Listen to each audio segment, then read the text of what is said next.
এরকম একটা আচার যদি বাড়িতে বানান তাহলে অন্য কোনো আচার কেউ খেতেই চাইবে না। কাঁচা আমের টক ঝাল আচারটা দেখুন কত সুন্দর হয়েছে। আম, লঙ্কা, তেল, মশলা সব কিছু একসাথে যত মজবে আচারটা খেতে তত ভালো লাগবে। নমস্কার বন্ধুরা, কাকলির রান্নাঘর উইথ ভিলেজ ফুডে সবাইকে স্বাগত জানিয়ে আজকে আমি আপনাদের সাথে শেয়ার করব কাঁচা আমের ঝাল আচার। তো এতদিন আমি যে আচারগুলো বানিয়েছি, কোনো আচার চিনি দিয়ে, আবার কোনো আচার গুড় দিয়ে, তবে আজকে যে আচারটা বানাবো কাঁচা আমের সাথে কাঁচা লঙ্কা দিয়ে। তো আচারটা দেখতেও খেতে দুটো খুবই ভালো হয়, তাছাড়া গরম ভাতের সাথে কিংবা রুটির সাথেও আপনারা খেতে পারবেন। আর বানিয়ে নেওয়া ভীষণই সহজ, একবার বানিয়ে আপনারা সারা বছর ধরে সংরক্ষণ করে রেখে দিতে পারবেন। তো আজকের রেসিপিটা আপনারা প্লিজ প্রথম থেকে শেষ পর্যন্ত দেখতে থাকুন, আশা করছি খুবই ভালো লাগবে। আর যে সকল বন্ধুরা এখনো পর্যন্ত নতুন, তারা যদি ইউটিউব থেকে দেখেন তাহলে চ্যানেলটিকে সাবস্ক্রাইব এবং ফেসবুক পেজ থেকে দেখলে পেজটাকে ফলো করে আমার পাশে থাকবেন। তাহলে এখন আজকে রেসিপিটা শুরু করে ফেলব। আজকে আচার বানাবো বলে আমি 3টে কাঁচা আম নিয়ে নিয়েছি। তো আমগুলোকে এখন কেটে নেব। প্রথমে কিন্তু আমি আমগুলো ভালো করে জল দিয়ে ধুয়ে একটা সুতির কাপড় দিয়ে মুছে নিয়েছি। আমের গায়ে দেখুন এক ফোঁটাও জল লেগে নেই। এবার এই আজকে যে আমি আচারটা বানাবো আমের খোসা থাকবে, আপনারা চাইলে আমের খোসাটা ফেলে দিতে পারেন, তবে খোসা সমেত আমি আমগুলোকে কেটে নেব। একদম ছোট্ট ছোট্ট টুকরো করে কেটে নেব।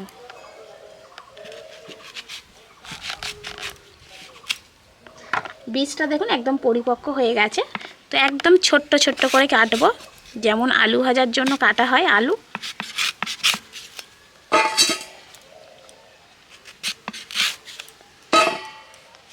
মাঝখানের এই শক্ত অংশটাকে আমি কেটে ফেলে দিচ্ছি।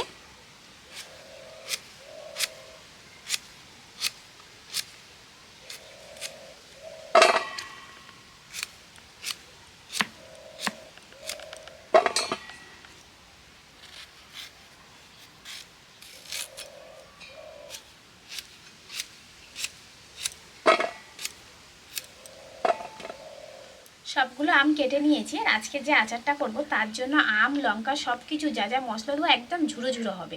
তো সেজন্য আমি আমটাকে চপারের সাহায্যে চপড করে নেব। তো আপনারা চাইলে কিন্তু ছুরি বা বঁটির সাহায্যে একদম ছোট্ট ছোট্ট টুকরো করে কেটে নিতে পারেন। এখন আমটাকে আমি ভরে নেব। নিলে কী হবে, প্রত্যেকটা আমের সাইজ একদম একই রকম হবে আর একদম মানে ঝুরো ঝুরোভাবে কাটা যাবে। এবার আমি ঢাকনাটা লাগিয়ে নিচ্ছি। তো যাদের কাছে এরকম চপার রয়েছে বাড়িতে, অবশ্যই করে কিন্তু চপারে চপড করে নিতে পারেন, কিংবা মিক্সিতে একবার কিংবা দুবার ঘুরিয়ে নিতে পারেন।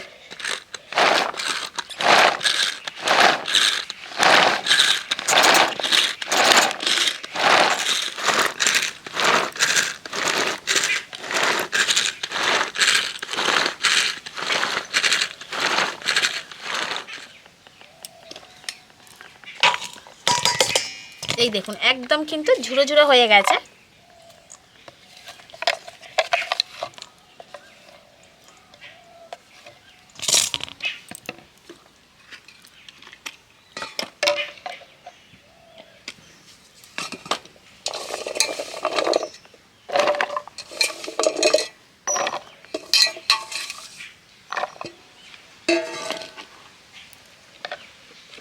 আমটাকে চপড করে নিয়েছি, সেটা তো আপনারা দেখতে পেলেনই। এবার আমের সাথে সাথে আরও কিছু জিনিস চপারে চপড করে নেব। এখানে নিয়েছি দেখুন কাঁচা লঙ্কা। আমি প্রথমেই বলেছি আজকের আচারটা আমি কাঁচা লঙ্কা দিয়ে বানাবো। তো এখানে আমি 3টে আম নিয়েছিলাম। তো 3টে আম চপড করে ঠিক এরকম মাপ হয়েছে। তো সেই রকম পরিমাপ করে আমি এখানে কাঁচা লঙ্কা নিয়েছি, রসুন নিয়েছি, আদা নিয়েছি। আমের পরিমাণ যদি আপনারা বাড়িয়ে নেন সেক্ষেত্রে এগুলোর পরিমাণও কিন্তু বাড়িয়ে নেবেন। এবার বলি, যারা খুব বেশি লঙ্কা খেতে পছন্দ করেন, অর্থাৎ এই ঝাল আচারটা বেশি পছন্দ করেন, তারা কিন্তু লঙ্কার পরিমাণটা বাড়িয়ে নেবেন। আমার এখানে প্রায় 100 গ্রামের মতো লঙ্কা রয়েছে। আর আমার বাড়িতে লঙ্কা মোটামুটি খাওয়া হয়, খুব বেশি না খুব কম না, সেজন্য আমি 100 গ্রাম নিয়েছি। তো আপনারা যদি বেশি লঙ্কা খেতে চান আচারের মধ্যে, তাহলে আরও 100 বা 50 বাড়িয়ে দেবেন। তো লঙ্কাগুলোকে আপনারা ছুরির সাহায্যে ছোটো ছোটো করে কেটে নিতে পারেন, আবার এইভাবে চপারে চপড করে নিতে পারেন। তো আমি চপারে দিয়ে দিচ্ছি একেবারে। আর একটা কথা বলি, লঙ্কার বোঁটা ছাড়িয়ে আমি লঙ্কাগুলোকে ভালো করে জল দিয়ে ধুয়ে একটা সুতির কাপড়ে মুছে নিয়েছি। এই দেখুন লঙ্কার গায়ে কিন্তু এক ফোঁটাও জল লেগে নেই। তো কোনো জিনিসে যেন জল না লেগে থাকে, এটা আপনাকে লক্ষ্য রাখতে হবে।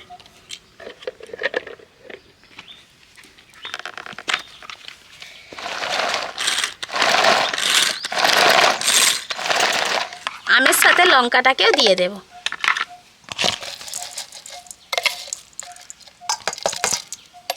দানা টানা সব কিছু একেবারে নিয়ে নেব।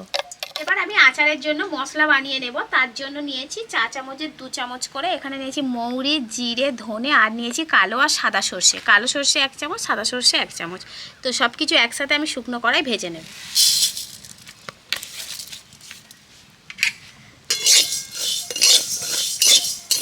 মশলা থেকে সুন্দর একটা সুগন্ধ ছেড়েছে, আর মশলাটা দেখুন বেশি কিন্তু পুড়ে যায়নি। তো এইরকম হালকা করেই ভেজে নিতে হবে।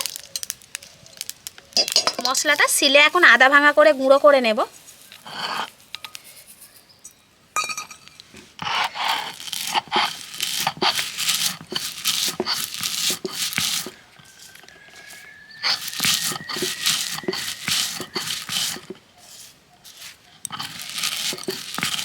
সবকিছু রেডি করে নিয়েছি, এদিকে উনানও জেলে নিয়েছি। এবার কড়াইতে দিয়ে দিচ্ছি আমি সর্ষের তেল। তো 200 গ্রামের মতো সর্ষের তেল দিয়ে দেব। অবশ্যই করে এইখানে কিন্তু সর্ষের তেলটাই দেবেন। তেলটাকে ভালো করে গরম করে নেব। তেলটাকে ভালো করে গরম করে নিয়েছি, আর এদিকে কিন্তু উনানের আঁচটা এবার আমি নিভিয়ে দিয়েছি। একদম নিভু আঁচে কড়াটা বসিয়ে রাখবো যাতে তেলটা গরম থাকে। তো এবার প্রথমেই আমি তেলের মধ্যে দিয়ে দিচ্ছি হিং, তারপরে দিয়ে দেব লবণ। তো এই যে চা চামচ, এই চা চামচের মাপ করে পুরো 1 চামচ দিয়ে দিচ্ছি লবণ।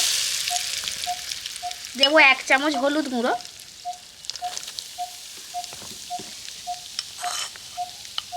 1 চামচ দিয়ে দিচ্ছি কাশ্মীরি লাল লঙ্কার গুঁড়ো।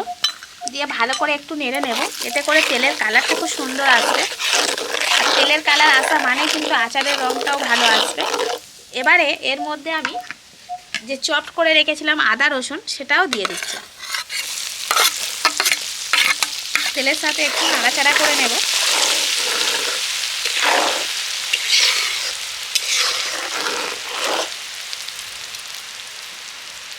কড়াটা আমি উনান থেকে নামিয়ে এনেছি, আর এবার আমি সব কিছু রেডি করে নিয়েছি। আচারটা বানিয়ে নেব। কিভাবে নেব দেখুন। এখানে চপড করে রাখা আম আর কাঁচা লঙ্কাটা যে আমি একসাথে রেখেছিলাম, এটাকে ভালো করে একসাথে মিশিয়ে নেব। আচারটা কিন্তু টক টক আর ঝাল ঝাল হবে। এবার এর মধ্যে আমি যে ভাজা মশলাটা গুঁড়ো করে রেখেছিলাম সেটা দিয়ে দেব।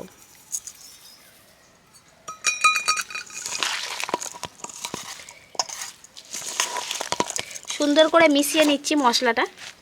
এবার আমি চিনি গুঁড়ো করে নিয়েছি, সেই চিনি গুঁড়োটা 1 চামচ দিয়ে দিচ্ছি। এতে করে কিন্তু আচারটা মানে মিষ্টি হবে না, কিন্তু স্বাদটা ভালো আসবে। তার জন্য আমি চিনিটাকে গুঁড়ো করে নিয়েছি যাতে তাড়াতাড়ি গলে যায়। তো আপনারা চাইলে গোটাও দিয়ে দিতে পারেন, সেক্ষেত্রে কিন্তু গলতে একটু সময় লাগবে। তো তেলের সাথে দিয়ে দিতে পারেন। এবার কড়াইতে যে তেলটা ছিল, সেই তেলটাকে আমি আচারের মধ্যে দিয়ে দেব। পুরোটাই দিয়ে দিলাম। এবার সুন্দর করে মিশিয়ে নেব। তেলটা কিন্তু এখনো পর্যন্ত একটু উষ্ণ গরম রয়েছে, তাই উষ্ণ গরম তেল দিয়ে এটাকে মিক্সড করে নিতে হবে। আর এইভাবে নাড়াচাড়া করতে করতে পুরোপুরি তেলটা ঠান্ডা হয়ে যাবে। আম, লঙ্কা, তেল, মশলা সব কিছু একসাথে যত মজবে আচারটা খেতে তত ভালো লাগবে।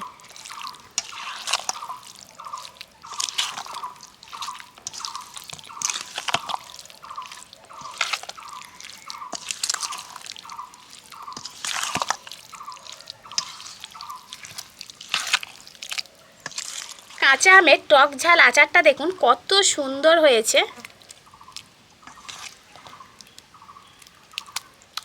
এরকম একটা আচার যদি বাড়িতে বানান, তাহলে অন্য কোনো আচার কেউ খেতেই চাইবে না। আচারটাকে ভরার জন্য আমি এরকম একটা কাঁচের বয়াম নিয়ে নিয়েছি। আপনারাও আচার কিন্তু কাঁচের বয়ামেই রাখবেন, তাহলে আচার সারা বছর ভালো থাকবে। এবার বয়ামের মধ্যে আমি আচারটাকে ভরে নেব।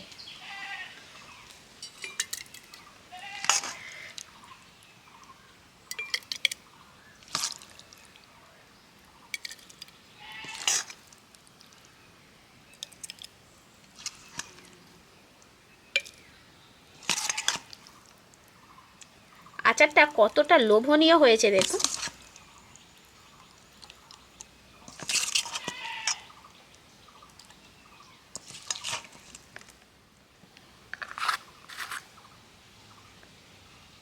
বয়মের মধ্যে আচারটা ভরে আমি ঢাকনাও লাগিয়ে দিয়েছি। আর এই আচারটা আজকের খেতে যতটা ভালো না লাগবে ততটা কিন্তু 2-1 দিন পর থেকে ভালো লাগবে।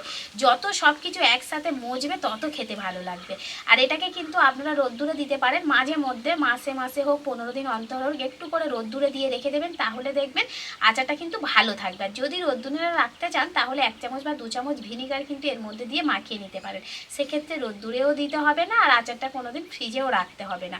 আর যদি পারেন যদি আপনারা রোদ্দুরে দেন সেক্ষেত্রে ঢাকাটা একদম খুলবেন না, আবার বন্ধ করে দেবেন না, একটু আলগা করে নিয়ে রোদ্দুরে বসিয়ে রাখবেন একদিন। আবার ওরকম 1 মাস 2 মাস পর পর এরকম রোদ্দুরে দেখবেন আচারটা খুব ভালো লাগবে। খেতে যেমন ভালো লাগবে তেমন আচারটা দেখতে কেমন হয়েছে সেটা বলুন। কি দারুণ লাগছে না? আর গরম ভাতের সাথে যদি শুধুমাত্র আলু মাখাও থাকে, সেই আলু মাখার সাথে একটু 1 চামচ আচার নিয়ে নেবেন, দেখবেন কি ভালো লাগে খেতে। হয়তো রুটি বানাচ্ছেন, কিচ্ছু তরকারি হয়তো বানাচ্ছেন না, তো শুধুমাত্র রুটির সাথে একটু আচার নিয়ে নেবেন, খুব ভালো লাগে খেতে। আর যারা তো ঝাল খেতে পছন্দ করে তাদের কোনো কথা হবে না, তারা হয়তো এমনিই খেয়ে নেবে। তো বন্ধুরা, আজকের এই আমার টক ঝাল আচারের রেসিপিটা আপনাদের কেমন লাগলো সেটা অবশ্যই কমেন্ট করে জানাবেন। আর ভালো লাগলে লাইক, কমেন্ট, শেয়ার, সাবস্ক্রাইব এবং ফলো করে আমার পাশে থাকবেন। আর আমার নিত্য নতুন রেসিপিগুলো এইভাবেই দেখতে থাকবেন। তাহলে আজকের মতো এখানেই শেষ করছি। সবাই ভালো থাকবেন, সুস্থ থাকবেন, দেখা হবে পরের রেসিপি।